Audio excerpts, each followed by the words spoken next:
Hello అందరికీ welcome back to our channel. నేను మీ సునీత సుబ్రహ్మణ్యం అండి. చాలా రోజులైపోయింది కదా ఇలా చెప్పి. ఈరోజు నేను ఒక్కొక్క తమలపాకు మొక్క గురించి చెప్తున్నాను. అదేంటంటే మా ఇంటి ముందు నేను ఒక తమలపాకు మొక్క పెట్టాను. అది పెట్టి 2 ఇయర్స్ అయింది. ఒక 1 ఇయర్ బాగానే ఉండింది మొక్క. ఈ మధ్య మాత్రం దానికి కొంచెం ఏమైందంటే ఆకులన్నీ రాలిపోతున్నాయని చెప్పి నేను మొత్తం ఆకులన్నీ తుంచేశాను. నా వంతు ప్రయత్నంగా నేను దానికి వాటర్ అయితే డైలీ పోస్తున్నాను. కానీ మొక్క మాత్రం ఎదగట్లేదు. ఎందుకా అని నేను ఎంత ఆలోచించినా అస్సలు ఇదవ్వట్లేదు.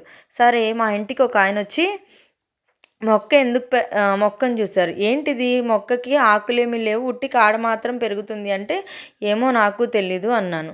నేనైతే వాటర్ పోస్తున్నానంటే ఆయన చెప్పిన విషయం ఏంటంటే దీనికి ఎండ తగలట్లేదు, ఎండ కోసం మొక్క అవతలికి జరపండి అప్పుడు పెరుగుతుంది అని. నేను ఎండ కోసం మొక్క అవతలికి జరిపాను, అలాగే పెరిగిందండి. ఎందుకక్క అని తమలపాకు పురాణం చెప్పారు అనుకుంటున్నారా? ఆ తమలపాకు మొక్క ప్లేస్లో నా ఛానల్ ఉందండి.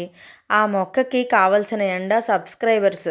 నా వంతు ప్రయత్నంగా నేను వీడియోస్ అయితే పెడుతున్నాను. నా వీడియోస్ నచ్చితే కొంచెం సబ్స్క్రైబ్ చేసుకోండి. తమలపాకు మొక్క ఎలా అయితే పెరిగిందో నా ఛానల్ కూడా అలాగే మీరు సబ్స్క్రైబ్ చేసుకుంటే గ్రో అవుతానండి.